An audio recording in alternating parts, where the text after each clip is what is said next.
Et bonsoir à tous et bonsoir à toutes et bienvenue pour ce nouveau numéro de Entre l'encre et les mots en compagnie de Sonia Robinard. Bonsoir Sonia. Bonsoir Florian, bonsoir tout le monde.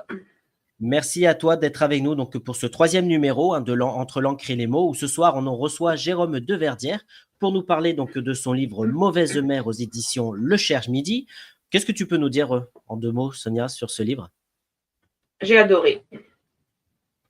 Eh ben, écoute, avec impatience pour écouter donc ta chronique dans quelques instants. On le rappelle pour ceux qui ne connaissent pas le principe de l'émission, mais que nous aurons aussi tout à l'heure l'extrait donc de Marie Méran. Et puis bien entendu, voilà, n'hésitez pas à poser vos questions en commentaire. Le but du jeu, c'est Jérôme qu'on va recevoir, qui va y répondre. En tout cas, voilà, tout de suite le numéro avec Jérôme Deverdière.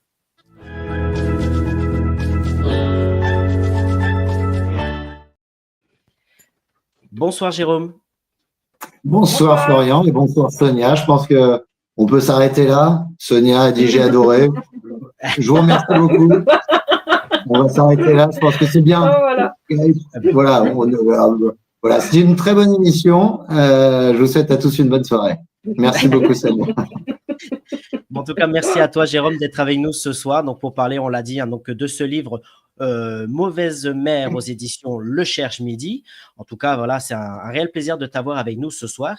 Tu connais le principe de l'émission. Le but du jeu, c'est que les personnes vont poser des questions en commentaire. Le but du jeu, c'est d'y répondre. Mais avant toute chose, est-ce que tu peux nous dire qui est Jérôme Deverdière? Voilà, on te connaît en tant qu'animateur, en tant qu'auteur. Il faut que je parle de moi la troisième personne, comme Alain Delon à l'époque. Qui est Jérôme Deverdière? Jérôme Deverdière est un être exceptionnel. Non, qui je suis? J'ai 51 ans. J'ai été journaliste. Je ne suis plus journaliste depuis quelques années. Je suis animateur aujourd'hui, animateur de télévision, avec une émission qui est maintenant qui a une certaine longévité, puisque ça fait 18 ans qu'elle existe et qu'elle marche toujours autant. Donc on est très content. Ça paraît très bien, ça s'appelle La Revue de Presse. Et puis sinon, je suis auteur de sketch. J'ai travaillé notamment, j'ai été l'auteur de Laurent Gérard pendant 6 ans sur RTL. Je suis auteur de sketch. Je suis aussi très mal coiffé, je m'en aperçois, parce que d'habitude, quand je fais de la télé, je ne me vois pas. Et là, je me vois, c'est très déstabilisant. Et je ne sais pas ce que c'est que cette coupe de cheveux, c'est atroce. Et donc, je suis auteur de sketch, auteur aussi de théâtre. J'ai écrit 4 pièces de théâtre. Et puis, je suis aussi auteur de romans, qui me vaut, je crois, cette invitation. Et j'ai écrit 2 romans. Donc, voilà qui je suis aussi. Et puis, je suis père de 3 enfants. Voilà.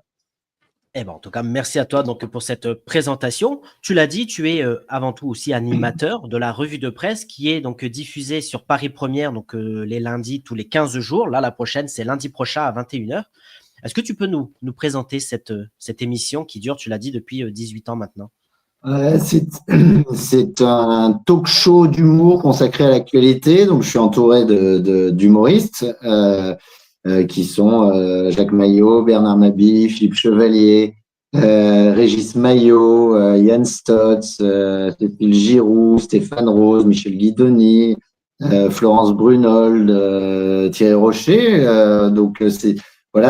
On est la seule émission dans le paysage audiovisuel français, le PAF, de ce genre-là, c'est-à-dire un talk show où on rit de l'actualité, et c'est tous les 15 jours, donc en prime time, comme on dit sur Paris Première. Et on reçoit 2 invités à chaque fois. Il y a toujours une grosse première partie, parce que c'est à peu près les 3/4 de l'émission, avec un ou une politique. Et la deuxième partie, c'est en général un artiste, un comédien, ça peut être un écrivain, justement, ça peut être un chanteur, ça peut être, enfin voilà, quelqu'un, on va dire, de la société civile. D'accord, en tout cas, merci à toi. On le rappelle, donc un lundi sur 2 à 21h sur Paris Première. Tu disais que tu recevais des écrivains. On en reparlait en préparant l'émission. Tu as eu l'occasion de recevoir donc Éric Neuhoff, que tu dis que c'est un des meilleurs écrivains selon toi. Est-ce que tu peux nous le présenter? Éric, il faut lire Éric Neuhoff. Alors, il faut le lire dans le Figaro parce que c'est aussi le meilleur critique cinéma de France. Souvent, les bons critiques sont justement en général des écrivains, plus que des journalistes en réalité. Et Éric, il est formidable. Il fait partie de ce qu'on appelle en littérature ce ce qu'on a appelé les néo-hussards, pour faire référence aux hussards, justement. Et les néo-hussards, il y a lui, il y a Patrick Besson, enfin, il y en a un certain nombre comme ça. Et moi, j'adore ce style-là. Enfin, et Eric est un écrivain formidable. C'est encore une fois un très, très bon critique, mais ses romans sont aussi exceptionnels. Et effectivement, dans la revue de presse, j'ai reçu souvent des écrivains. Et récemment, ouais, il y a eu Eric Noloff. Il y a eu aussi malheureusement, enfin je dis malheureusement, pas de l'avoir reçu, bien au contraire, mais ça reste encore. Je n'arrive pas à m'y faire parce que c'était devenu, je vais pas dire un ami, mais en tout cas un très très bon camarade. Et c'est quelqu'un pour qui j'avais une profonde admiration, qui est Benoît Dutertre, qui est un écrivain formidable et qui nous a quittés malheureusement cet été. Et voilà. Et c'est aussi, il faisait partie, avant même que je l'invite et que je le connaisse et qu'on soit devenu camarade, c'était aussi un écrivain que j'admirais beaucoup. Et puis sinon, on a pu recevoir Mélissa d'Acosta. Je pense que Mélissa, elle a fait je pense qu'on a été la première émission, on va dire un peu grand public, et qu'elle est faite à la télé, je crois, Mélissa. Et parce que j'avais vu, j'avoue que je n'avais pas lu Mélissa d'Acosta, mais j'avais vu dans les salons du livre ou sur les listes de vente, enfin sur les palmarès de vente, que ça cartonnait. Moi, je trouvais donc il fallait l'inviter pour voir ce que c'était que ce phénomène. Et donc voilà, quand on peut balayer, on a eu pas mal d'écrivains. On a eu Jean Telet aussi, malheureusement, qui lui aussi nous a quittés. Peut-être qu'on porte malheur aux écrivains, je ne sais pas. Mais Jean Telet, qui était un type aussi formidable, qui était vraiment chouette type. Et comment tu t'es lancé justement dans ce métier d'animateur? Pardon, excuse-moi Sonia, vas-y, pose ta question. Non. À quand vous allez vous interviewer vous-même? Alors, parce que vous êtes auteur, mais du coup, si vous interviewez des auteurs. Alors, ce serait quand même très présomptueux de Il y avait ça, il y avait Ardisson qui faisait ça à l'époque. Il y avait une séquence je crois que c'est dans l'émission Bain de minuit. Il faisait l'auto-interview. Et il y en a une qui est célèbre. Je dis ça parce que c'est une de mes idoles. C'est Gainsbourg Gainsbourg interviewait Gainsbourg. C'était assez marrant. Mais non, je vais pas m'interviewer. J'ai un ego certain. Bon, enfin, de là, à ce point-là, non, quand même pas. Ça serait quoi la première question que tu te poserais, Jérôme? J'en ai aucune idée parce qu'en fait, je pense on peut pas s'auto-interviewer parce que soit on est trop gentil, soit on est trop méchant. Donc je sais pas, j'en sais rien en fait. Mais d'ailleurs c'est pareil pour les romans, les livres. Moi je dis toujours que les lecteurs savent mieux ce que j'ai écrit que moi-même. Alors, il y a des lectures très différentes d'ailleurs, mais ils savent mieux ce que j'ai écrit que moi-même. Et souvent, les lecteurs me renseignent sur ce que j'ai écrit. Parfois, alors bon, je suis un peu lent, mais parfois, je ne me rends pas compte du tout de ce que j'écris. Et c'est des lecteurs, quand je les rencontre, qui me disent ah oui, là, quand vous avez écrit ça, vous avez voulu dire sans doute ça. Et je réfléchis, je me dis non, ah oui, en fait, c'est pas bête. Et donc, on est très mal placés, on est les moins bien placés pour non seulement se juger, mais même se jauger. Il y a Laurent qui est avec nous, bonsoir, et qui nous dit on est souvent mauvais juge de soi.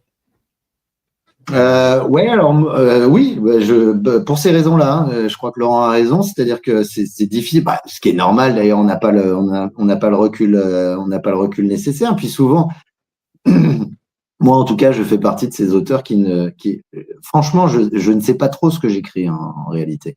Et d'ailleurs, parce que il y a un peu de méthode enfin moi, en discutant avec pas mal de mes camarades romanciers, je me suis aperçu qu'il y avait deux écoles un peu, il y avait deux méthodes en tout cas, qui sont tout aussi respectables l'une que l'autre. C'est comme ça, on est d'une ou de l'autre école. Et il y a ceux qui font des plans hyper sophistiqués, qui connaissent avant même d'écrire la première ligne, qui connaissent absolument toute la structure du roman, qui connaissent tous les personnages. On fait des fiches de personnages. D'ailleurs, je vous conseille Christian Nimiec et Ludovic Manchette, qui sont devenus des amis et qui sont édités d'ailleurs chez Au Cherche Midi. et notamment leur dernier livre qui est formidable, Wincott. Et alors eux, ils font partie voilà, de ces écrivains. C'est hallucinant. Moi, ils m'ont montré chez eux comment ça se passe. Il y a des post-it de partout. Ils n'ont pas écrit une ligne, hein, pas encore un mot. Et ça, ils ont tout le roman qui est là sous leurs yeux. Et après, ils écrivent, ils rédigent. Moi, je ne saurais absolument pas faire ça. Je pense que ça me bloquerait totalement. Et donc, moi, j'ai tout simplement une scène de départ en général. Et je ne sais même pas de quel sujet, j'ai pas un sujet. Donc, j'ai une scène de départ. Et puis, je me dis, tiens, cette scène de départ, il y a peut-être des fils à tirer.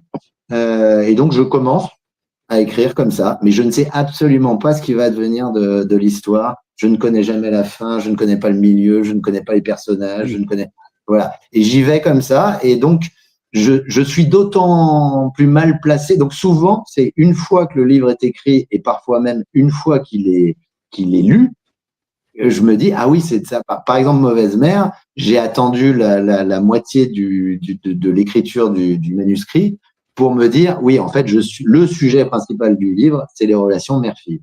Mais vraiment, j'avais aucune intention d'écrire, enfin, aucune intention précise d'écrire sur les relations mère-fille. Et donc, je m'en suis rendu compte en cours d'écriture. Et il y a même des choses dans chaque livre que, encore une fois, ce sont les lecteurs qui me les indiquent. Donc, ça veut dire, pour répondre à la question de Laurent, effectivement, que moi, en tout cas, il m'est absolument impossible de me juger. D'accord, en tout cas, merci à toi pour ces renseignements. Donc, on le rappelle, hein, tu es avec nous ce soir pour nous parler de ce livre Mauvaise Mère aux éditions Le Cherche Midi. Mais on a vu la couverture passer également. Tu as aussi écrit un premier roman qui s'appelle La Robe. Est-ce que tu peux nous le présenter également ou pas? Alors, La Robe, c'est un homme qui rentre chez lui et sa femme lui offre une robe pour que lui la porte. Au départ, il pense que c'est une blague et ça va s'apercevoir tout au long de la soirée, parce que le roman commence à 18h et se termine à minuit. Il va s'apercevoir tout au long de la soirée que c'est pas du tout une blague. Il ne comprend absolument pas pourquoi sa femme veut absolument qu'il porte cette robe, pourquoi ses amis, parce qu'il y a des amis qui arrivent pour dîner, veulent qu'il porte absolument cette robe. Il a l'impression de se réveiller dans la quatrième dimension, de se réveiller dans un monde qu'il ne connaît plus. Et donc, c'est une satire, en réalité, c'est une comédie et c'est une satire sur l'époque actuelle dans laquelle je me moque à la fois des vieux réacs auxquels j'appartiens, hein, qui ne veulent que rien ne change, rien ne bouge. Et je me moque aussi de ce qu'on appelle les woke, voilà, où il n'y a plus de genre, il n'y a plus, enfin, toutes ces choses-là. Et donc, je me moque de tout ça, quoi. D'accord. Chez quelle maison d'édition il était, celui-ci? Chez HarperCollins, je crois. Non, alors, il est sorti en grand format, comme on dit, au Cherche Midi, comme La Robe, comme Mauvaise Mère, pardon, et il est sorti en poche chez HarperCollins. D'accord, ok, super. Voilà, donc La Robe à retrouver donc en librairie. Donc, on va parler maintenant donc de Mauvaise Mère aux éditions Le Cherche Midi, dont Sonia va nous faire la chronique dans quelques instants. Sonia, est-ce que tu peux nous redire un petit peu pour ceux qui nous rejoignent ce que tu en as pensé de ce livre, puisque Jérôme... Elle avait adoré, elle avait adoré. Tu veux peut-être que je change en disant non, j'ai détesté en fait. Ah, non, c'était non, une blague non, tout non, à non, l'heure. c'est Voilà. bien, c'est bien. Non, non, mais dès le début, en fait, on rentre dans l'histoire, mais on se demande en fait où vous allez nous emmener. Eh bien, écoute, à ce moment-là, je te propose, Jérôme, d'écouter donc la chronique de Sonia sur ce livre Mauvaise Mère aux éditions Le Cherche Midi. Je suis tout.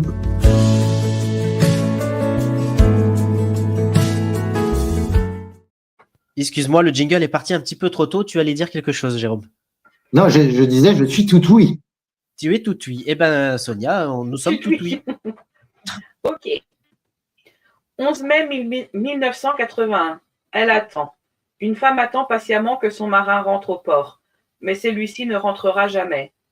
2016. Quelques 35 ans ont passé, et comme tous les soirs, Simone retrouve sa mère Elisabeth, regardant l'horizon dans ce petit port breton. Qu'espère-t-elle après toutes ces années? Si Simone a depuis longtemps fait le deuil de son père tragiquement disparu, Elisabeth, elle, garde l'espoir de le voir revenir. Simone, la gentille Momone, comme certains la surnommaient quand elle était plus jeune, est quarantenaire maintenant. Célibataire, sans enfant, elle est revenue vivre chez sa mère depuis peu. Elle qui avait réussi à s'éloigner de cette femme cruelle, dans ses gestes et surtout dans ses paroles. Mais voilà, Pendant toutes ces années, Élisabeth est devenue de plus en plus amère, acariâtre et méchante. Dans le petit village, moins on la croise, mieux on se porte. Tout le monde en prend pour son grade. Mais pour Simone, qui vit sous son toit, c'est un vrai calvaire. Des remarques désobligeantes, des sous-entendus qui font mal, bref, une vraie Tati Daniel pour ceux qui ont la référence. Pourquoi est-elle aussi cruelle envers sa fille? Que lui reproche-t-elle exactement? Au fil des pages, avec Simone, on va refaire le passé, pour avancer doucement vers la vérité du présent. Entre coups bas et gestes presque maternels, elles vont toutes les deux essayer de s'apprivoiser, de se connaître, et pourquoi pas retisser un fil maternel effiloché depuis trop longtemps. Une vérité inattendue que ni l'une ni l'autre n'a vu venir va pointer son nez, presque jour pour jour après la disparition de cet homme qu'une aimait à la folie et que l'autre connaissait si peu vu son âge. Jérôme nous livre ici un roman plein d'amertume, de dysfonctionnement maternel suite à un choc émotionnel. Entre phrases acerbes et compliments plus que rares, quelques moments de rire sont présents. Ce sont des phrases chic et choc qui sortent de la bouche de cette Élisabeth que je n'aimerais pas avoir en face de moi. Malgré toute cette méchanceté gratuite, on s'aperçoit très vite que le problème ne vient pas forcément d'Élisabeth. Des secrets de famille peuvent détruire des relations pendant des décennies. Et quand ils sont révélés, le lien familial, plus que bancal, a peut-être une chance d'être à nouveau présent. En lisant ce roman, j'ai ressenti énormément de colère. J'ai ri et pleuré. Je me suis sentie frustrée de ne pas être aux côtés de Simone pour la secouer et lui dire « Eh oh, fais quelque chose, ne laisse pas ta mère te traiter ainsi. » Mais qui suis-je pour m'immiscer dans la vie de ces deux femmes? Je ne suis juste qu'une lectrice qui s'est pris un uppercut en ouvrant ce roman. Merci Sonia pour cette chronique de Mauvaise Mère, on le rappelle, aux éditions Le Cherche Midi. Jérôme, qu'est-ce que tu veux dire? Bravo, merci. Et bravo. Non, de toute façon, les lecteurs ont toujours raison, hein. Donc, tout ce que dit Sonia est vrai à partir du moment où elle a lu le livre. Et après, il y a plusieurs lectures, évidemment, différentes. Ce qui est amusant, effectivement, c'est que, si j'ai bien compris, mais Sonia, vous me corrigez si je me trompe, vous êtes plus rentré dans ce livre par l'émotion, par la colère que vous pouviez ressentir, etc. Il y en a d'autres qui vont rentrer dans le livre plus par l'aspect comique d'Élisabeth, qui est tellement méchante parfois qu'elle en devient drôle. Il y en a, bref. Il y a plusieurs lectures, mais chaque lecture est la bonne, puisqu'encore une fois, le lecteur a toujours raison. Toujours raison. Voilà. Et c'est vrai que j'ai beaucoup ri aussi. Elle a des phrases, faut les sortir à sa fille. C'est impressionnant. C'est une vraie Tati Daniel, en fait. Hein. L'autre jour, j'étais à une rencontre pour présenter le livre, et il y avait une 50aine de personnes dans la salle, et justement pour illustrer ça, je leur donnais un exemple de dialogue où à un moment donné il y a Élisabeth, donc la mère, qui en fait elle est fan et on comprend pas bien pourquoi, et sa fille ne comprend pas bien pourquoi. Elle a toujours adoré, c'est à peu près la seule politique qu'elle aime, elle a toujours adoré Simone Veil. Alors au départ, donc sa fille lui demande pourquoi tu as toujours aimé Simone Veil. Alors elle lui dit parce qu'elle était bien coiffée, bon, enfin ça suffit pas. Et Elisabeth finit par dire à sa propre fille donc et puis évidemment c'est pour la loi sur l'avortement. Malheureusement, la loi est passée juste après ta naissance. Donc et ça a fait rire les 50 personnes, rire jaune, les 50 personnes qui étaient là, parce qu'effectivement il y a à peu près rien de plus odieux qu'on puisse dire à son enfant, enfin à sa fille en l'occurrence. Mais ça c'est tellement énorme, tellement horrible que ça en devient drôle. Bah oui, tu ressembles à quoi? Personne veut de toi, et tout ça, c'est que des dialogues comme ça, et c'est vrai que par moments on rit, mais quelquefois on a envie de secouer Simone, quoi. On dit attends, réagis un petit peu, quoi. C'est-à-dire que justement, quand au milieu du roman, comme je le disais tout à l'heure, je me suis dit ah oui, en fait, je suis en train d'écrire un livre sur les relations mère-fille. Ma première question, ça a été de me dire est-ce que c'est intéressant les relations mère-fille? Est-ce que voilà. Et en fait, je me suis dit oui, c'est intéressant, car en réalité, je me suis souvenu de beaucoup de conversations que j'avais pu avoir avec des femmes qui ont été des filles, et qui peuvent être à leur tour des mères d'ailleurs. Et là, je me suis souvenu qu'en fait, cette relation mère-fille était à la fois extrêmement complexe et finalement assez peu traitée. Et d'ailleurs, j'en veux pour preuve, vous savez, l'expression tuer le père, hein, tuer le père qui est connu depuis l'Antiquité, mais qui a été remise au goût du jour par Freud. Tuer le père, c'est le fils qui veut prendre la place du père. Il y a le complexe d'Oedipe, mais c'est le fils qui est amoureux de la mère. Mais les relations mère-fille, c'est comme si j'ai senti une espèce de tabou en fait dans les relations mère-fille. Et par exemple, la jalousie qu'ont certaines mères pour, alors ça ne se passe pas toujours comme ça se passe dans le roman, hein, évidemment. Il y a des relations mère-fille excellentes, hein, évidemment. Mais par exemple, la jalousie qui existe quand même assez souvent à un moment donné d'une mère pour sa fille, c'est comme si c'était un peu tabou. Et donc je me suis dit, oui, du coup c'est intéressant de développer ça. Et puis l'autre question que je me suis posée, c'est est-ce que moi même si je fais beaucoup de progrès ces derniers temps, a priori je ne serai jamais une mère, je suis un père, mais je ne serai pas une mère et je ne serai pas une fille a priori. Même si encore une fois, très bonnes opérations maintenant. Et je me suis dit, est-ce que finalement, suis-je bien placé pour écrire ça, moi qui ne suis pas une femme et je me suis dit, finalement, oui, peut-être, parce que moi, je considère que le romancier, c'est comme un psychanalyste. C'est-à-dire qu'il doit aller au fond des choses, il doit vraiment remuer tout ce qu'il y a plus au fond, de plus enfoui, et parfois de plus dur, sans être affecté, ce qui lui permet directement affecté, ce qui lui permet d'avoir une forme de lucidité sur les choses et ce qui lui permet de tout dire. Et d'ailleurs, je donne un exemple, mais ce roman, la première version de ce roman, je l'avais écrite à la première personne du singulier, donc j'étais à la place de la fille. Et en fait, ça allait pas du tout. Ça allait pas du tout parce que justement, je n'avais qu'un point de vue des choses et je l'ai réécrit totalement et à la troisième personne du singulier. Et ce qui permet d'avoir une vision d'ensemble et surtout d'être, je crois, assez lucide et de pouvoir dire des choses qui ne se disent pas généralement. Un regard extérieur, quoi. Voilà. Et est-ce que tu te verrais écrire la même chose, mais cette fois-ci sur une relation père-fils, qui est là, encore une fois, c'est des sujets aussi assez… Alors, encore une fois, moi, je choisis jamais un sujet. Donc, pourquoi pas? Si l'histoire s'y prête, pourquoi pas? Mais je ne choisis pas un sujet. Mais d'abord, une chose, c'est que les femmes m'intéressent plus que les hommes, tout simplement parce que je ne suis pas une femme. Et je m'intéresse plus à ce qui est différent de moi qu'à moi-même. Moi, les hommes, je les connais, j'en suis un. Je les connais, je sais comment ça fonctionne. Donc, naturellement, je m'intéresse plus aux femmes. Et d'ailleurs, c'est marrant parce que dans mes pièces de théâtre, j'en ai écrit 4. Et il y a une pièce de théâtre il y a 2 femmes, deux personnages féminins sur scène.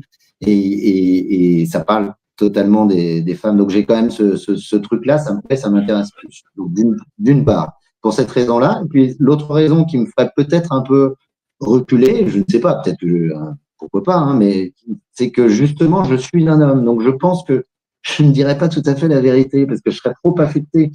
Et, forcément, les relations, moi, en l'occurrence, j'ai une fille et 2 fils. Et je penserais nécessairement à la relation que j'ai avec mes fils. Et du coup, je serais peut-être pas tout à fait honnête. On nous dit en commentaire, avec ce sujet, vous êtes sûr de toucher quelqu'un à tous les coups, surtout si ça fait clin d'œil à la donnerie pour dédramatiser. Pour dédramatiser, ouais. C'est vrai que c'est ce que je disais à mon éditeur, mais pour rire évidemment. Je disais, comme on sait très bien que 9 lecteurs de romans sur 10 sont des femmes, je dis d'un point de vue marketing, c'est malin mon truc. Et c'est vrai que souvent, parce que parfois, il y a des lectrices, alors ça, on a le témoignage dans les salons du livre, évidemment, ou dans les librairies quand on fait des signatures. Il y a des salons du livre où les lectrices disent, bah ouais, mais par exemple, ah non, mais moi, j'ai une fille, j'ai pas envie j'ai l'impression que ça dit un peu de mal des mers quand même, j'ai pas envie de lire ça, quoi. Et je leur dis toujours, bah oui, mais vous avez, avant d'être une mère, vous avez été aussi une fille, vous avez eu aussi une mère, donc ça, ça fait, oui, enfin, j'espère, ça fait écho. Et dans les témoignages que j'ai eus, oui, ça fait écho à pas mal de femmes. Même si, encore une fois, c'est une histoire singulière. Hein, je veux dire, ça ne se passe heureusement pas toujours comme ça, mais forcément, j'espère que c'est un peu, c'est un peu le but de la littérature, c'est d'écrire des choses extrêmement singulières et qu'elles soient tout de même universelles. D'accord, en tout cas, merci à toi. Donc, je vois qu'il y a pas mal de personnes qui arrivent, mais par contre, on me fait signe qu'effectivement, il paraît qu'il y a des soucis de connexion sur Facebook suite à une mise à jour. Donc, vraiment, toutes nos excuses, qui sont indépendantes de notre volonté. Mais voilà, en tout cas, si vous êtes sur YouTube, n'hésitez pas à poser vos questions. Hein, ça marche très, très bien sur YouTube. Voilà, je vois Dominique qui est avec nous. Bonsoir, Dominique. Donc, on le rappelle, hein, pour ceux qui nous rejoignent, donc tu es avec nous pour nous parler donc de ce livre Mauvaise mère aux éditions Le Cherche Midi. Donc tu es aussi animateur, hein, du talk show politique La Revue de Presse sur Paris Première, donc la prochaine. Du talk show d'humour politique. Talk show d'humour, j'ai dit quoi? Du talk show politique. C'est pas une émission politique, c'est une émission d'humour qui traite de politique. Mais... Voilà, parce que j'allais arriver sur la prochaine question en disant, est-ce que tu peux nous dire les prochains invités que tu recevras dans ta prochaine émission lundi prochain? Oui, je peux vous les dire. Alors lundi, nous recevrons Léon de Fontaine, qui est un jeune communiste, ça existe, les jeunes communistes, et qui est donc qui a mené la liste des communistes justement du PC aux européennes. Et on recevra un écrivain justement dans la deuxième partie. On recevra, et j'avoue que c'est un camarade. C'est pas que pour ça que je le reçois, mais c'est un ami. C'est Gilles Le Gardinier, qui sera avec nous pour nous présenter son nouveau livre qui est d'ailleurs. Je l'ai pas loin de moi puisque je l'ai lu pour l'émission évidemment, et qui s'appelle Comment j'ai commencé à mourir. Voilà. On va trouver j'ai commencé par mourir, voilà. J'ai commencé par mourir et que j'ai lu et qui est vraiment Gilles, il est hyper efficace, quoi. Il réussit à mélanger en fait il réussit à mélanger tous les genres, c'est-à-dire que là dans celui-là, c'est à la fois un thriller contemporain, un thriller historique, une comédie. Et même une forme de romance. Enfin, et un livre d'aventure, c'est assez fort. C'est très efficace en tout cas. Je le conseille à tous ceux qui aiment les livres vraiment très efficaces. Et puis comme ça se passe en Écosse, en plus c'est un peu de saison, vous mettez sous un plaid, vous prenez un whisky et vous lisez Gilles. Voilà, donc Gilles Le Gardinier, j'ai commencé par mourir aux éditions Flammarion, donc on pourra découvrir dans ton émission donc lundi prochain à 21h sur Paris Première dans la revue de presse. Merci à toi. Ce que je peux te proposer maintenant, Jérôme, j'allais t'appeler Gilles, Jérôme, c'est d'écouter l'extrait de Marie, puisque voilà, on le sait dans cette émission, Marie Méran, qui est comédienne, qui ne peut pas être avec nous ce soir, fait des extraits. Donc je te propose donc de l'écouter. Hop. Allez, on lance le petit jingle et on écoute ça.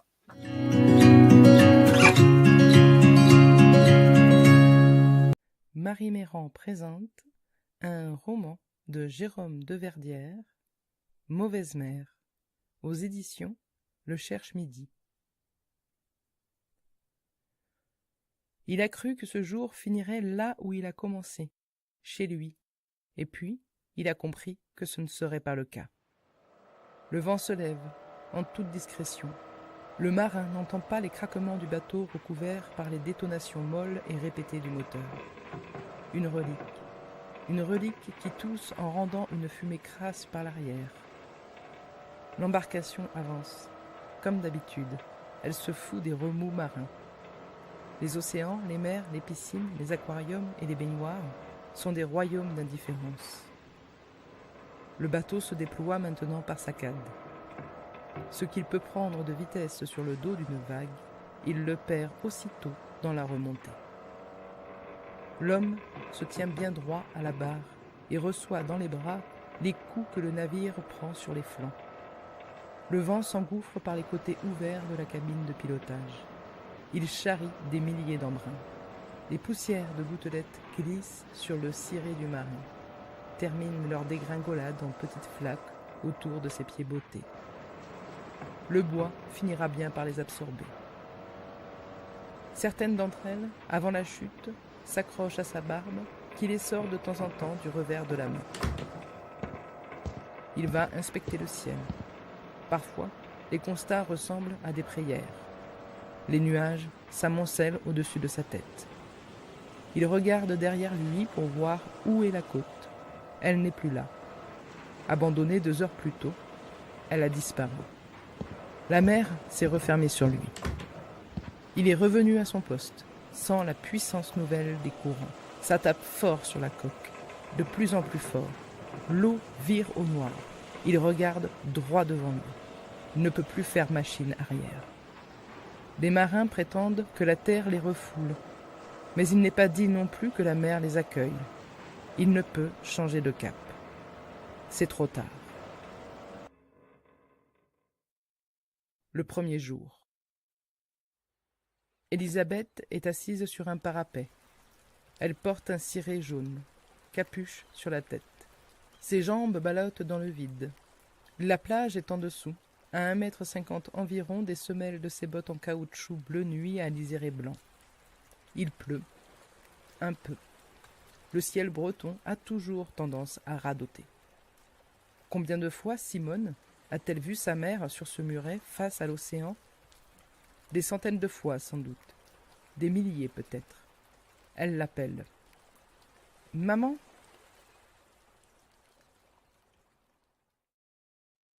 Voilà donc pour cet extrait donc, de Mauvaise Mère par Marie Méran.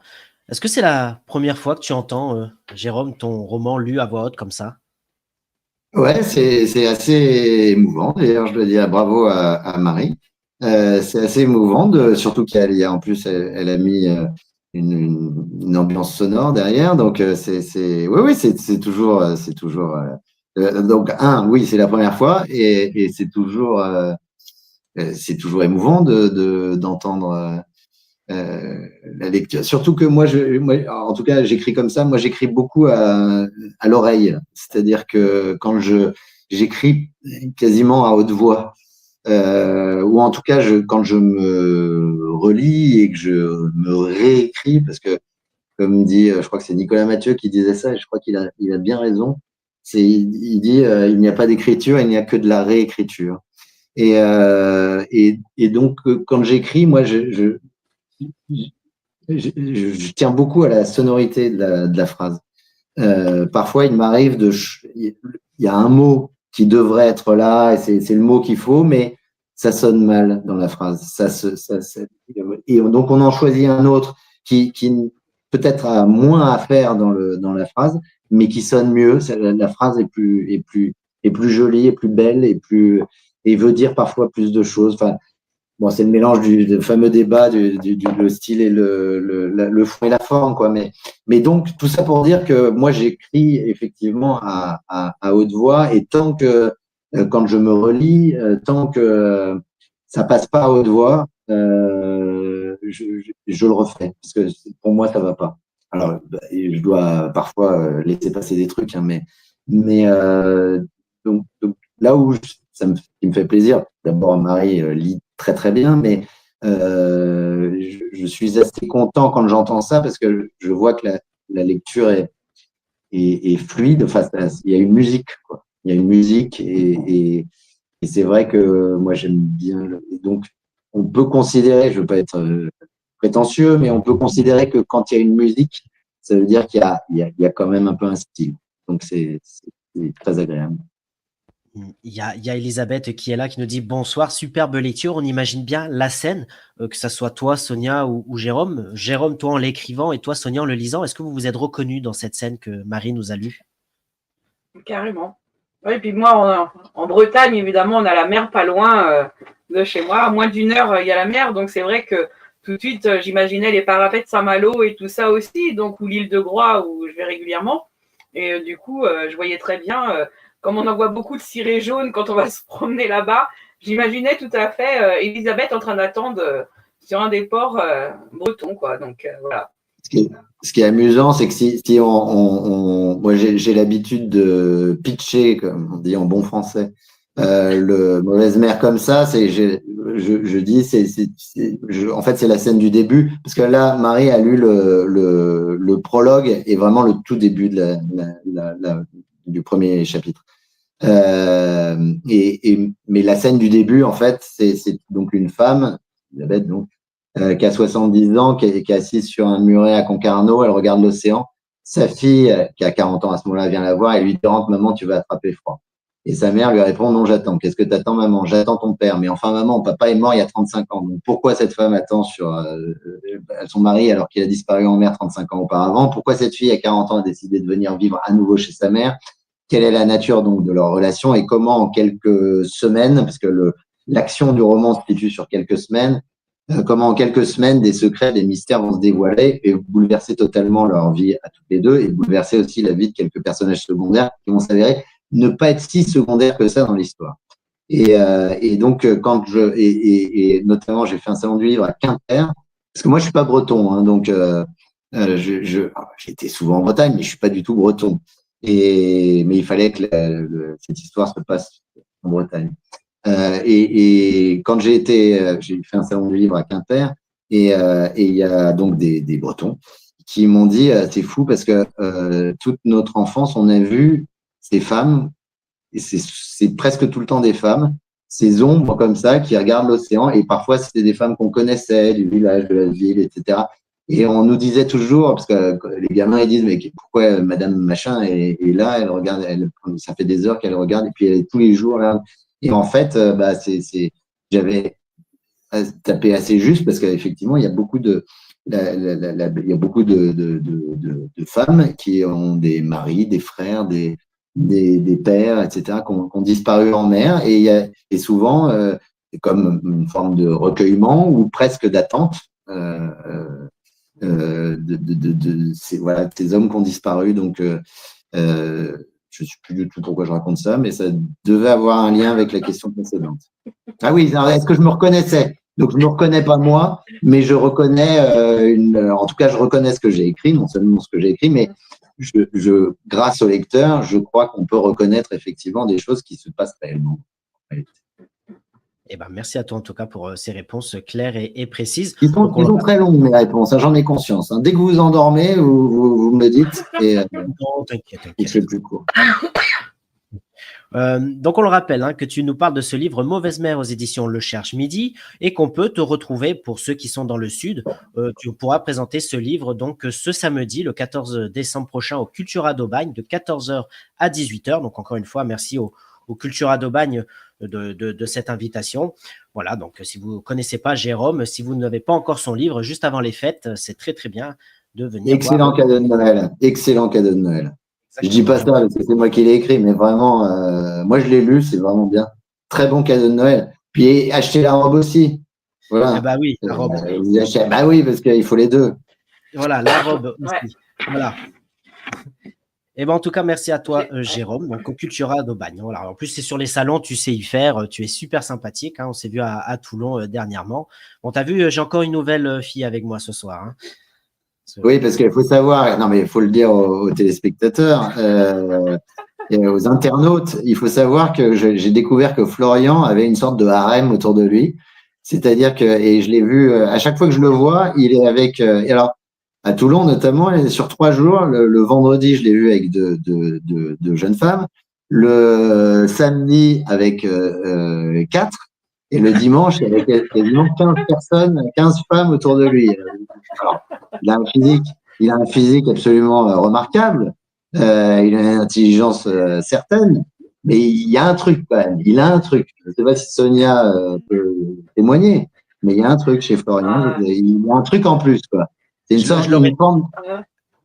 Je leur ai tous dit, je vais voir Jérôme de Verdière à Toulon. Non, ça c'est pas vrai. C'est pas vrai. Et alors, elles sont toutes en admiration devant toi. C'est incroyable. J'étais un peu jaloux, quoi. Florian et ses drôles de dames.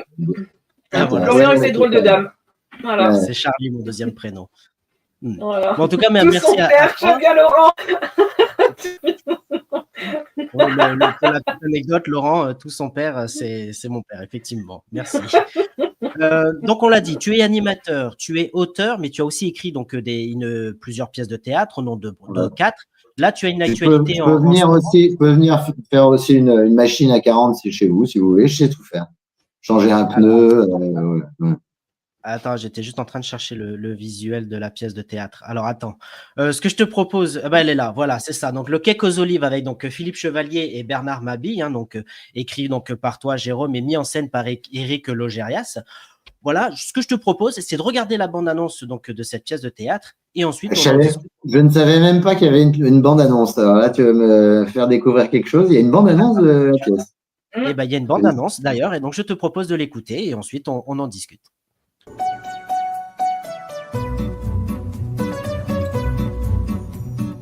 Bonjour monsieur. Vous voulez quoi? Eh ben, d'abord vous dire bonjour. Voilà, c'est fait, bonjour. Vous pourriez par exemple me dire bonjour monsieur, comment allez-vous? Bonjour monsieur, comment allez-vous? Pas bien du tout. Au revoir monsieur. Je me présente, Philippe. Je suis votre voisin, enchanté. Vous allez me faire chier encore longtemps. Un cake aux olives, voilà. Vous ne m'aurez pas longtemps sur le dos. Ben, j'aime autant, ça doit être pesant de vous avoir sur le dos. J'aime beaucoup la sobriété. J'adore la sobriété, vraiment, oui. Le cake aux olives, d'accord. Dans le striptease, non. On a plein de points communs, hein. Ça m'étonnerait. On pourrait même devenir amis. Entre voisins, ce sont des choses qui se font. Posez votre revolver, s'il vous plaît, parce que un coup est si vite parti. Oui, contrairement à vous, allez, dégagez. C'est un fou. C'est une arme de théâtre, de cinéma, c'est un faux. Mais alors j'aurais pu tirer, il se serait rien passé. Oh le con, il a buté la vieille du deuxième. Oh le con.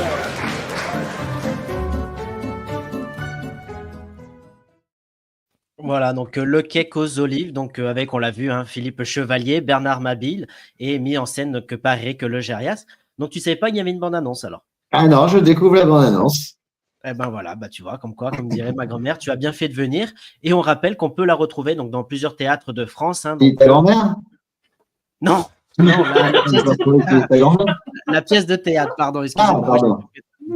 Mais c'est la phrase de ma grand-mère, ça, j'ai bien fait de venir. Donc, on peut retrouver la pièce Le Cake aux olives en tournée dans toute la France, donc du 25 janvier au 23 mai 2025. Donc, on a déjà quelques dates. Hein. Toul le 31 janvier, Sanary-sur-Mer le 9 mars. Donc, ça j'y serai. Alors, c'est en ce moment, c'est pas du 25 janvier, parce que ça a commencé en septembre. Donc, c'est depuis septembre. C'est en tournée depuis septembre. Donc, là, il y a plein de dates. Alors, j'ai pas toutes les dates d'ici. Non, Mais il y a il y en a tout au long de l'année. le 9 mars et Aix-les-Bains le 20 mars. Voilà, on peut retrouver toutes les dates sur le site. Ouais, il y a une soixantaine de dates en province et c'est aussi au Théâtre de Passy. Je ne sais pas s'il y a des Parisiens qui nous regardent. C'est aussi au Théâtre de Passy les lundis, mardis et mercredis. Voilà. Eh ben, on est national et international entre l'encre et les mots. Voilà. C'est pas, si, il va y avoir des dates. Ceci dit, j'allais dire, malheureusement, la pièce ne voyage pas à l'international, mais si, il y a des dates en Suisse. Ouais, aussi. Ah, c'est international. Mais en tout cas, merci à toi. Donc voilà, Le Cake aux olives, donc écrit par toi. Donc voilà. Donc, et ça te fait quoi de voir la bande-annonce alors, si tu la connaissais pas? C'est toujours un peu. Non, en l'occurrence, non, mais j'adore les voir surtout tous les deux. Mais ils sont formidables. Moi, je dis depuis que la pièce a commencé, je dis c'est les Grands-Ducs. Je ne sais pas si vous vous souvenez de ce film excellent de Patrice Lecomte avec Rochefort, Noiret et Marielle, qui est un film, moi, c'est un de mes films cultes. Et ils me font les Grands-Ducs, quoi, pour ceux qui ont vu le film. Ils me font les Grands-Ducs pendant la pièce et ils me font les Grands-Ducs en dehors de la pièce aussi. Donc, on passe des super moments. Donc, je suis ravi de les voir. Mais après, pour les auteurs et les metteurs en scène et les comédiens, le théâtre le théâtre filmé, on est toujours un peu mais là, ça va, ça se passe bien. Mais on a toujours un peu peur parce que souvent, il n'y a pas ce truc, c'est du spectacle vivant, quoi. Il n'y a pas ce truc de la salle. Quand on est dans la salle, c'est quand même autre chose. Il y a le public, les rires du public. Voilà. Donc, on est toujours un peu, mais là, elle est plutôt bien faite. Oui, c'est tellement bien fait, j'ai rigolé toute seule. Parce que Florian me l'a montré tout à l'heure en off, j'ai rigolé. Et puis, en voyant l'extrait, j'ai encore rigolé. Je suis très bon public, moi, en même temps. Donc. Et Et justement, est-ce que comme tu le fais pour les livres, parce que bon, pour ceux qui n'étaient pas au début, en fait, on disait il y avait effectivement les écrivains jardiniers qui ne font aucun plan et les architectes qui font beaucoup de plans, des fiches personnages. Toi, tu disais en fin de compte que tu ne faisais pas de plans, mais est-ce que pour les pièces de théâtre, par contre, tu fais des plans ou pareil, tu laisses cours à ton imagination? Non, c'est pareil. C'est Pareil. exactement pareil. Ouais. C'est exactement pareil. Je ne sais pas, j'arrive à l'avant-dernière page de la pièce ou du roman. Non seulement je ne sais pas que je suis à l'avant-dernière page quand j'y suis, mais en plus je ne sais pas ce qu'il y aura à la dernière page. Ah oui. Bon, le roman, j'exagère un peu. Parce que non, mais par exemple, Mauvaise mère, j'ai dû ce qui représente aujourd'hui avec le livre édité, j'ai dû savoir la fin 10 pages avant la vraie fin, quoi. Et Le Cake aux olives, puisque tu faisais la comparaison entre le théâtre et les romans, Le Cake aux olives, alors là, pour le coup, non, j'ai su vraiment j'ai su la fin à la fin. Et c'est ça aussi, enfin, cette méthode-là aussi me permet, c'est pour ça aussi. D'abord, je ne serais pas capable de faire l'autre méthode, comme je le disais tout à l'heure, mais surtout, cette méthode-là, elle me permet de ne jamais m'ennuyer, parce qu'en fait, du coup, je ne m'ennuie pas, parce que je suis dans la même position que le lecteur, en fait. Je découvre les choses au fur et à mesure qu'elles se passent. Donc, je pense que je m'ennuierais. Je pense que si j'avais tout déjà dans ma tête, etc., je pense que je m'ennuierais un peu. Et puis, l'autre truc, c'est que ça me permet aussi ça me laisse aussi une liberté totale. Parce que si je faisais un plan très, très strict, etc., bah, j'aurais un cadre, mais du coup, enfin, j'aurais l'impression de me limiter moi-même. Par exemple, dans Mauvaise mère, il y a un personnage qui s'appelle Yvan. Donc, Sonia, qui a lu le livre, c'est de qui je parle. Et c'est un personnage, avant qu'il arrive, mais vraiment, encore une fois, 10 lignes avant qu'il arrive dans le truc, je ne savais pas, je savais vaguement qui c'était, quoi, et je ne savais pas surtout qu'il allait avoir cette importance-là, parce que c'est le troisième personnage principal, en fait, du roman. Je ne sais pas si Sonia peut me le confirmer, mais pour moi, c'est le troisième personnage, un personnage hyper important. Et vraiment, quand j'ai commencé à écrire Yvan, je sais pas quoi, je n'avais aucune idée qu'il prendrait cette importance-là. Donc ça, c'est vrai qu'il a sa place. Il bah, a complètement sa place, parce qu'il y a des moments du livre, en fait, où s'il n'était pas là, il n'y aura pas eu les moments du livre. L'histoire ne serait pas la même. Donc voilà. Donc moi, comme je ne le sais pas avant, bah, je le découvre avec. Et c'est pour ça aussi d'ailleurs que les personnages, parfois, ça m'arrive évidemment comme tout le monde d'avoir des petites pannes d'inspiration, comme on dit. Enfin, voilà, voilà. Je fais très bien la mobilette qui se. J'allais me dire. Pas très bien. Ah non, je fais mime aussi, si vous voulez.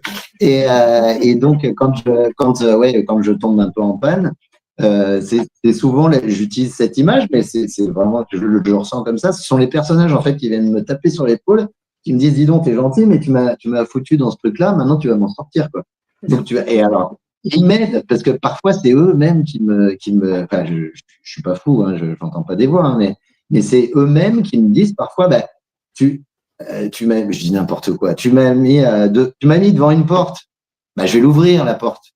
Donc, ah oui, tu vas ouvrir la porte. Alors, voilà. Et il y a ce dialogue entre l'écrivain et les personnages, quoi. Parce qu'ils ont comme je ne sais rien, ils ont une forme d'autonomie aussi.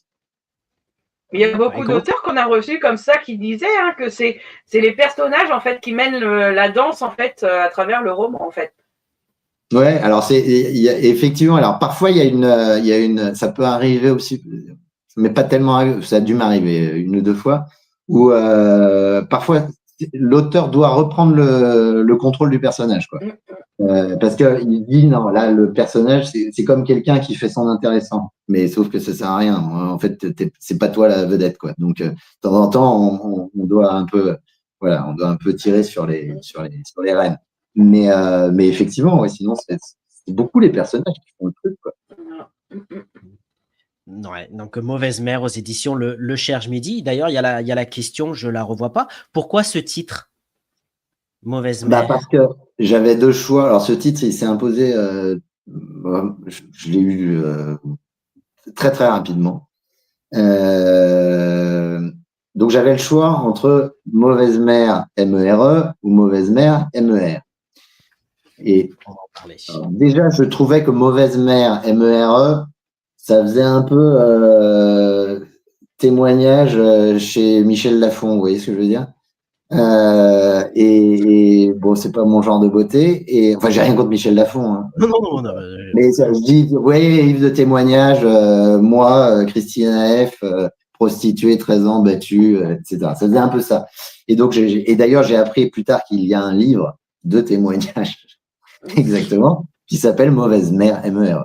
Mais donc, ça me plaisait pas trop. Et puis surtout, je me suis dit, mais non, si on regarde l'histoire, et il a fallu qu'il y ait le 11 mai 1981, comme le disait tout à l'heure Sonia, il a fallu qu'il y ait une mauvaise mère MER pour qu'il advienne une mauvaise mère MERE. Donc évidemment, il y a le jeu de mots R, MER, mère MERE. Mais donc, le plus logique, en fait, non seulement je trouve que c'était le plus beau titre, mauvaise mère MER, mais le plus logique, c'était aussi mauvaise mère MER. Eh ben, écoute, en tout cas, Et les merci. deux se rejoignent, en fait. Pardon? Les deux se rejoignent. Ah ben oui, bien sûr, c'est pour ça qu'il m'est arrivé assez rapidement le titre. Mauvaise mère. Dominique, qui est auteur sur Marseille, qui nous dit je me reconnais totalement dans ce que dit Jérôme. Ça, c'est quand tu parlais effectivement des personnages. Voilà, merci à toi. Bah si, Dominique, oui, Dominique.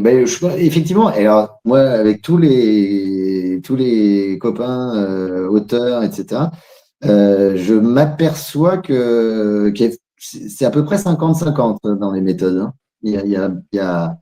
Et c'est en fait c'est vraiment soit l'un soit l'autre. Je connais pas d'écrivain qui m'ait dit non, je fais un peu les deux, quoi. Non, c'est soit l'un soit l'autre, ouais.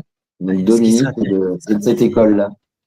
Ce qui serait intéressant, c'est que tu poses la question à Gilles Le Gardinier, on le rappelle, lundi soir. Et Ah, on regardera. Gilles, je sais qu'il n'est pas de mon école. Ça, je le sais. Aussi bien, on lui poserait la question, il nous dirait non, j'ai pas de plan, j'écris comme ça et je me corrige au fur et à mesure. Allez savoir. Je crois pas. Moi, je voulais rebondir sur quelque chose parce qu'il y a Tali qui marquait un homme multitâche, pas Florian l'auteur, entre parenthèses. Et justement, avec tout votre panel, est-ce qu'il y a une activité, entre guillemets, que ce soit auteur, que si vous deviez en choisir qu'une, laquelle vous choisiriez? Ah ouais, on pose souvent cette question. Est-ce que tu préfères l'écriture ou est-ce que tu préfères l'animation télé? C'est tellement différent, et ce sont des plaisirs différents. Moi, j'ai commencé par j'étais journaliste, mais j'étais journaliste par hasard. Enfin, pas du tout par hasard, mais pas par vocation. C'est simplement que moi, quand j'avais 14-15 ans, je voulais que mon métier, ce soit Jean-Loup Dabadi. Et je disais, quand on me disait qu'est-ce que tu veux faire, je disais Jean-Loup Dabadi, parce que j'avais compris que ce type dont je regardais moi, je regardais Un éléphant, ça trompe énormément, et je voyais scénario, dialogue, Jean-Loup Dabadi. Je regardais les films de Sautet, pareil. J'écoutais Lettres à France de Michel Polnareff. Je voyais parolier Jean-Loup Dabadi. Enfin, je trouvais ça. Les sketchs de Guy Bedos, je sais pas, les vacances à Marrakech, qui écrivait Jean-Loup Dabadi, je me disais c'est merveilleux. Et en plus, ce type-là, il doit dîner avec Yves Montand et Romy Schneider. Donc c'est quand même une vie géniale. Donc, je voulais faire Jean-Loup Dabadi, mais sauf qu'on me disait, mais c'est gentil, mais c'est pas un métier. Et le seul truc que je savais à peu près faire, c'était écrire. Et du coup, à 17 ans, quand il s'agit de savoir ce qu'on va faire comme études dans sa vie, etc., je me suis dit quel est le métier à peu près normal où on écrit, journaliste. Donc, je suis devenu journaliste comme ça. Mais et puis ensuite, comme d'un fait exprès,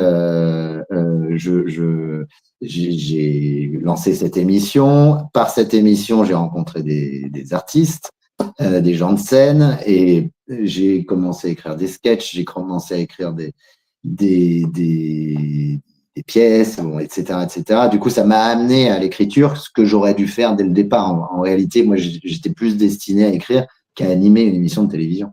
Et donc, pour répondre à la question, En fait, si je devais, heureusement, je n'ai pas à choisir, mais si je devais choisir, si on m'obligeait à choisir, je crois que je prendrais l'écriture. Parce que en réalité, c'est ça mon voilà. Mais j'adore animer les émissions de télévision, surtout celle-là d'ailleurs que j'ai créée, donc c'est plus facile. Mais je n'animerai pas n'importe quoi. Mais c'est pas du tout le même plaisir parce que l'animation c'est un shot d'adrénaline. C'est-à-dire qu'en plus en direct, donc c'est 2h30 de direct. C'est un shot d'adrénaline, ça t'envoie très très haut. Mais après la chute et voilà, après il n'y a plus rien quoi. Alors, on prépare l'émission, etc. Il y a du travail, hein, c'est pas ça. Mais je veux dire le plaisir, il est pendant les 2h15 de direct. L'écriture, ça n'a rien à voir. C'est un truc totalement solitaire.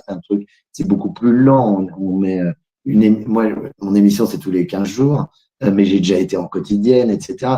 Vous voyez, le lendemain, c'est fini, on a oublié ce qu'il y avait la veille, etc. Écrire un livre ou écrire une pièce, c'est beaucoup plus lent, c'est beaucoup plus long. Ça n'a rien à voir. Donc, j'aurais du mal à choisir, mais si j'étais obligé de choisir, je crois que je choisirais quand même l'écriture parce que fondamentalement, c'est ce pourquoi je suis fait.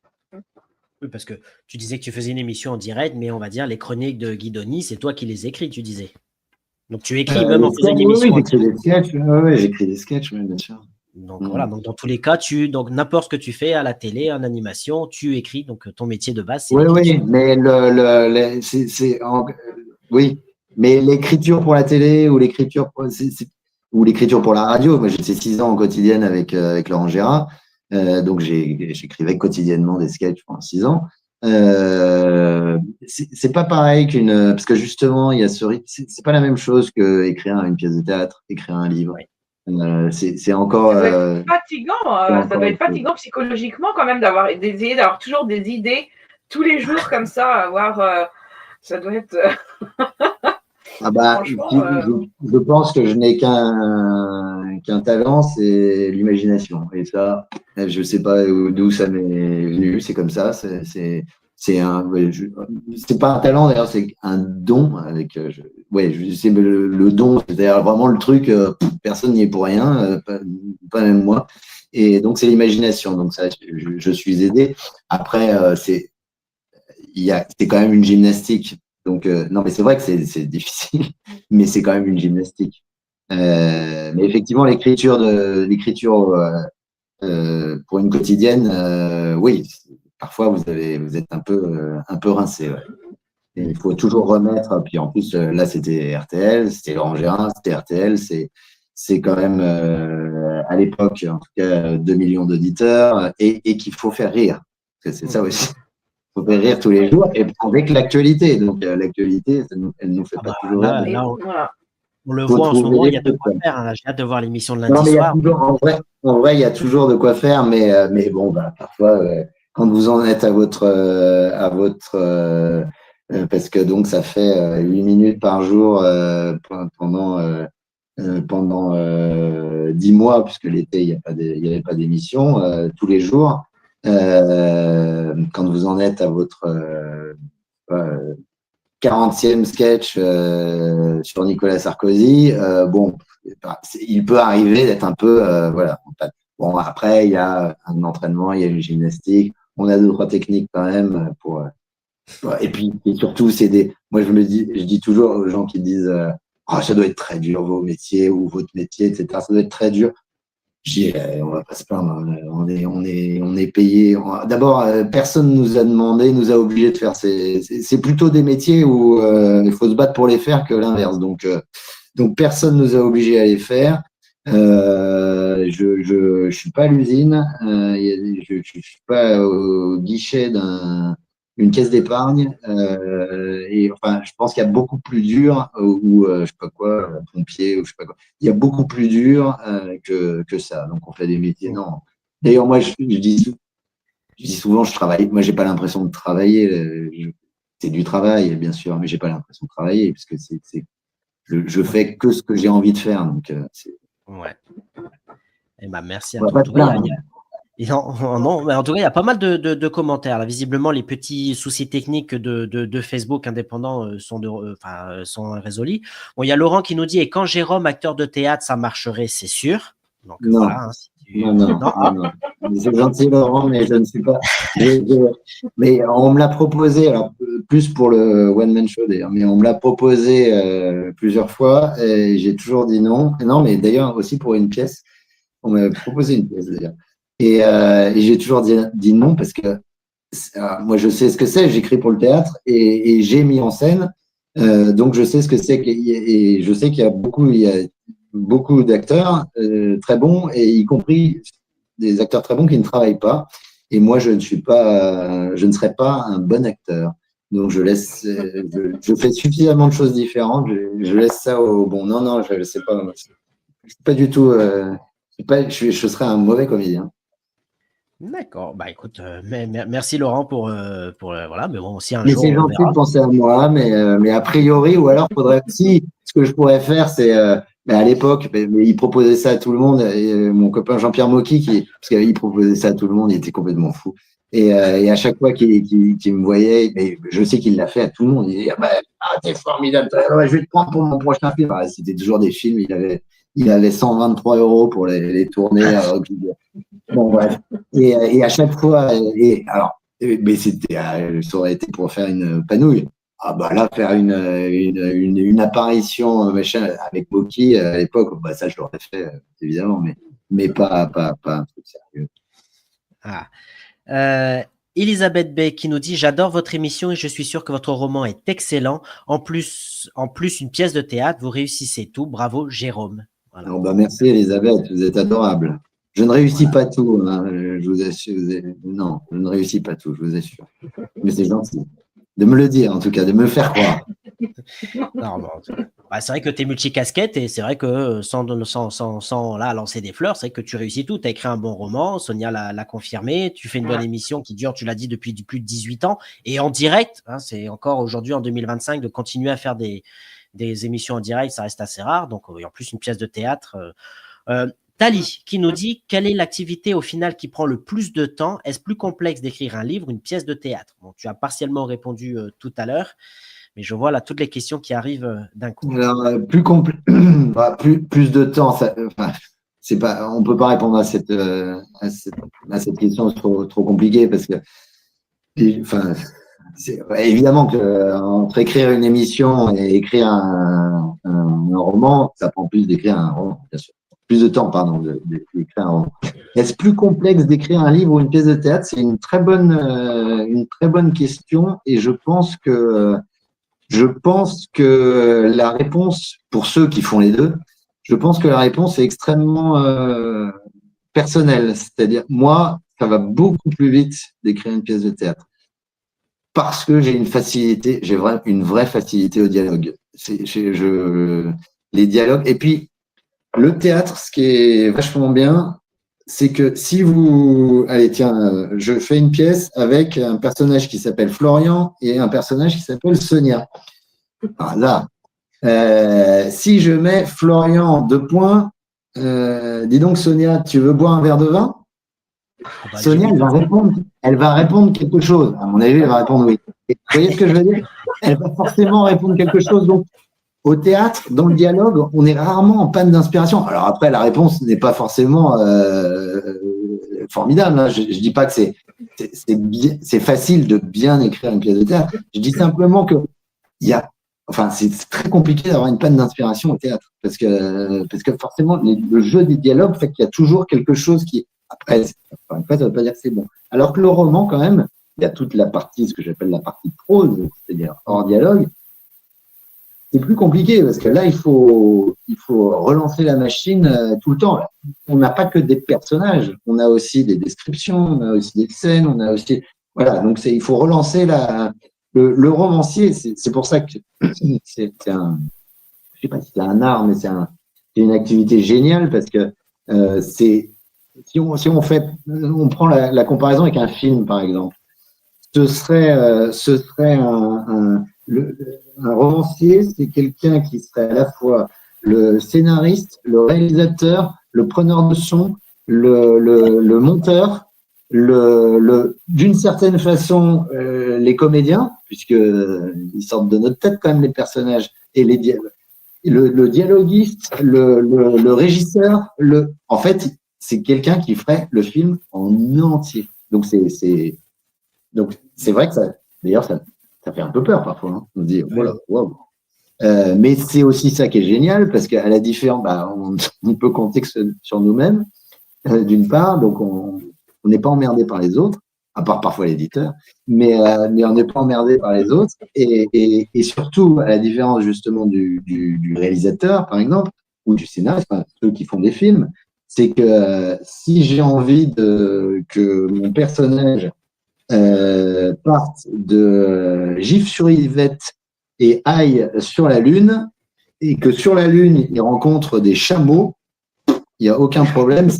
Ça me coûte l'encre. D'ailleurs, non, j'écris à l'ordinateur. Mais enfin, ça me coûte enfin, ça me coûte rien, en fait. C'est gratuit. Alors que si je veux faire ça au cinéma, c'est un boulot hallucinant et c'est surtout, ça coûte des millions. Donc, ça, c'est vraiment génial avec le roman. Et parce que on peut tout faire. En fait. On peut tout faire. Eh ben, écoute, on le voit effectivement circuler à l'écran. Hein, donc, tu es auteur de Mauvaise Mère aux éditions Le Cherche Midi, auteur de cette pièce de théâtre Le Quai aux Olives avec Philippe Chevalier et Bernard Mabie, qu'on peut retrouver, on l'a dit tout à l'heure, dans toute la France. Ils sont beaux sur l'affiche. Hein. Vous avez vu la beauté de ces deux personnes. Ils sont merveilleux. Moi, j'adore cette affiche. Et d'ailleurs, c'est marrant parce que moi, je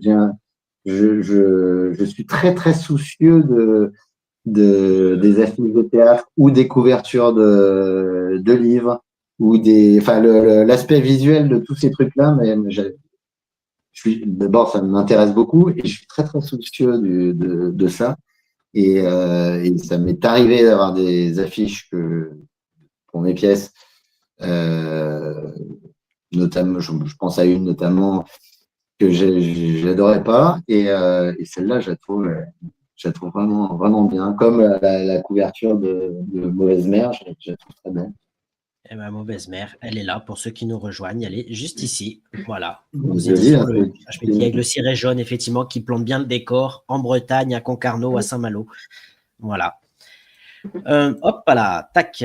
Écoute, il y a un petit rituel dans cette émission, c'est que nous avons reçu la semaine dernière, non pas la semaine dernière, on est quel jour? Mercredi. Si, la semaine dernière, vendredi dernier, on a reçu une personne que tu connais peut-être, qui a écrit aussi qui a fait du théâtre, qui a aussi écrit un roman, Oser sortir, écrié aux éditions Récamier, Fabienne Perrineau.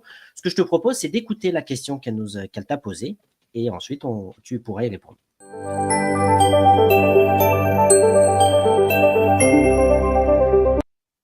Bonsoir Jérôme. D'abord, j'ai très envie de lire ce livre avec un titre magnifique. La couverture est vraiment très belle. Mauvaise Mère.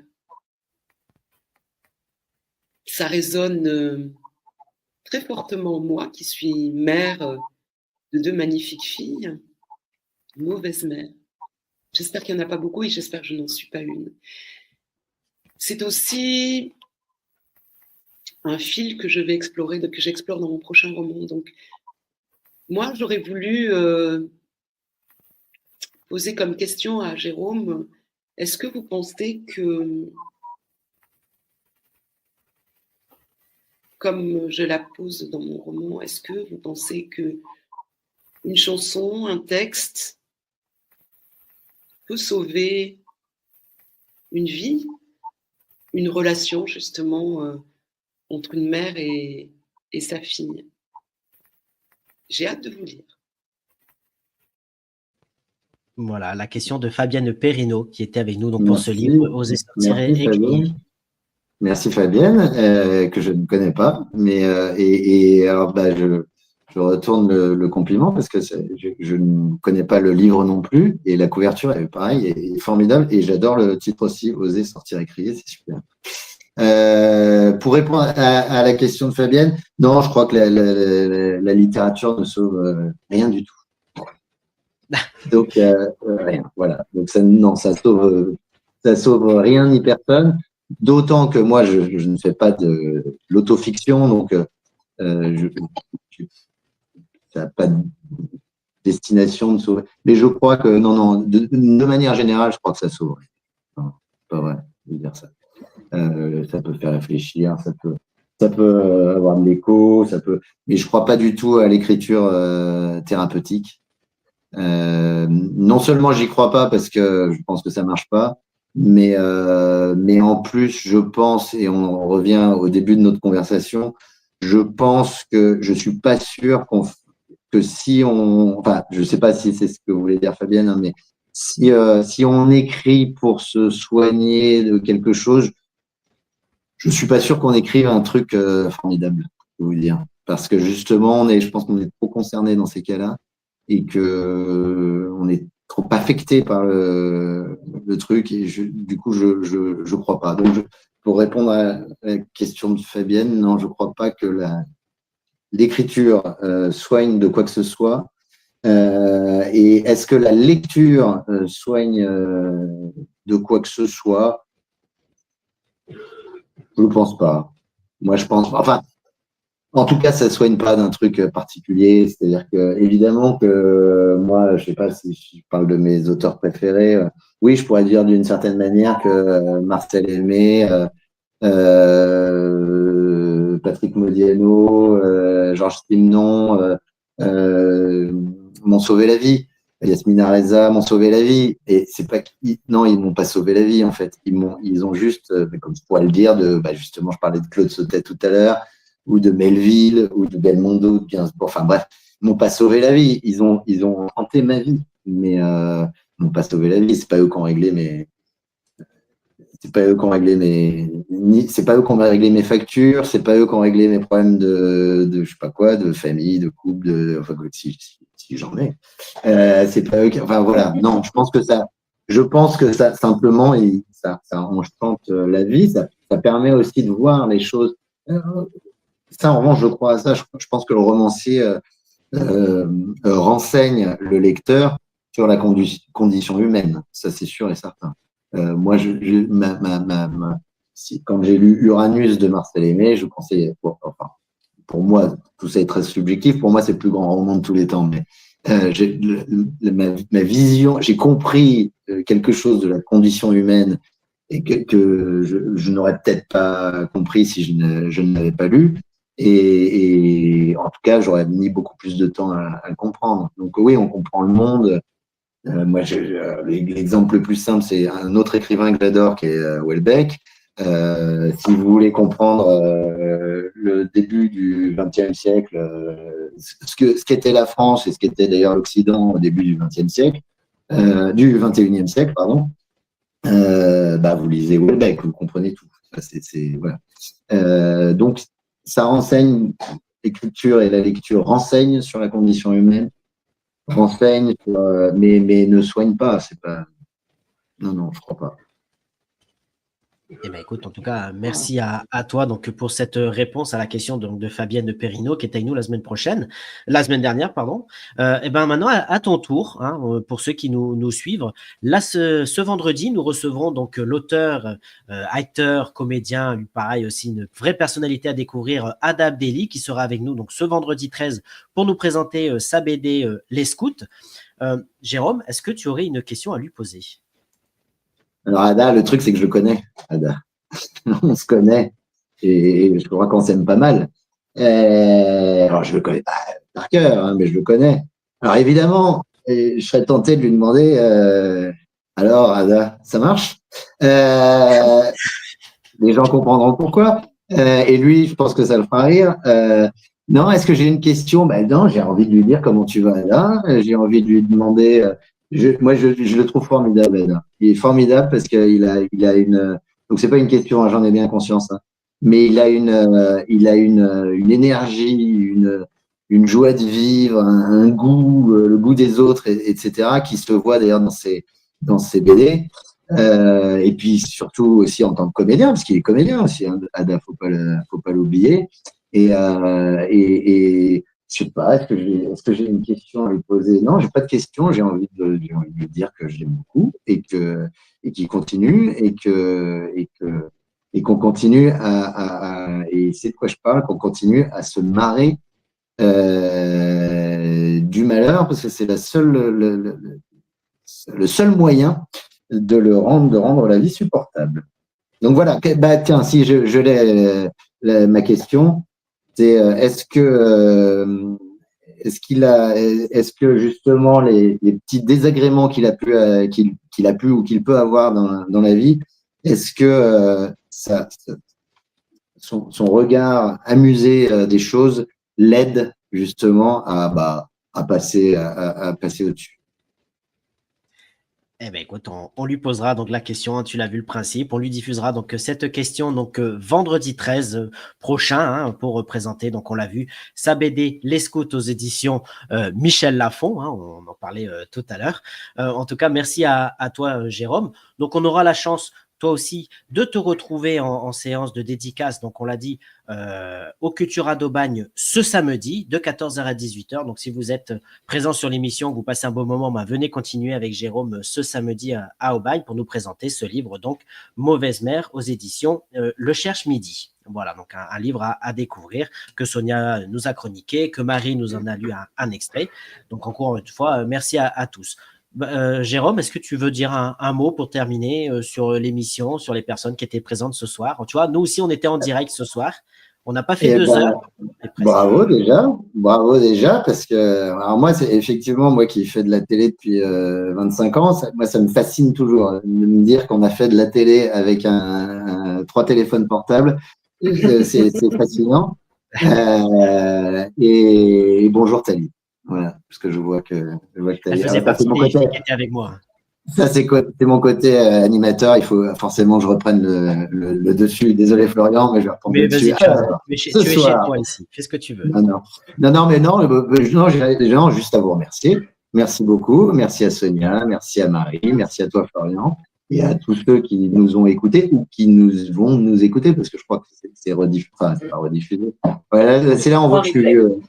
Et là, on voit que je suis vieux, je parle encore de rediffusion. Mais oui, on était en direct sur Facebook et YouTube, et bien évidemment, les rediffusions sont disponibles. Non, mais merci à tous, et lisez, pas que moi, lisez d'une manière générale, parce que c'est un tel plaisir, ça apporte tellement de trucs de lire, et je sais que je connais pas bien Sonia, mais je connais un peu plus Florian. Et je sais qu'il fait partie de ces gens qui adorent ça, je crois, et qui fait tellement de choses pour communiquer sa passion de la lecture et de l'écriture, que voilà, merci pour ça, parce que on a besoin de vous quand même. Merci, je te retourne les remerciements, parce que sans toi, on ne ferait pas non plus ce genre d'émission, sans vous les auteurs. Donc, voilà, on s'aime tous, nous sommes tous, comme dit Lucky, nous sommes tous de gauche, nous sommes ensemble de gauche. Exactement. Mais en tout cas, merci à tous. Donc, on se souhaite donc que ce jeu. Moi, je vais aller dîner, parce que là, j'ai faim. Moi. Je sais pas vous si vous avez faim, moi j'ai faim. Oui, bon, en général, moi je mange pas trop le soir, mais on va aller manger un petit truc. Et pourquoi tu manges pas le soir? J'ai pas faim. Il préfère un bon verre de vin. Il préfère un verre de vin. Tu vas t'allonger, allonge-toi un petit peu, et tu vas nous raconter tout ça. Sonia et moi, on va t'écouter, parce que je pense que tu as besoin de te confier. Je l'écoute plus. Bon, en tout cas, on se retrouve en coulisses. Mais en tout cas, merci à tous donc d'avoir suivi ce live, on le rappelle, avec Jérôme Deverdière, pour son livre Mauvaise mère aux éditions Le Cherche Midi, pour sa pièce de théâtre qu'on peut retrouver dans toute la France, Le Cake aux Olives avec Philippe Chevalier et Bernard Mabille. En tout cas, voilà, vraiment, merci à tous d'avoir été là. Merci encore une fois, Jérôme, pour cette émission. On se retrouve donc ce vendredi avec Ada Abdelli pour sa BD Les Scouts. Et en attendant, comme l'a dit Jérôme, lisez des livres, et on se retrouve aussi lundi soir sur Paris Première pour suivre Jérôme. Voilà, avec Gilles Le Gardinier et tu m'as dit le candidat communiste. Léon de Fontaine. Voilà. Allez, bonne semaine à tous. On se retrouve vendredi et je vous dis à très bientôt. Ciao. À vendredi.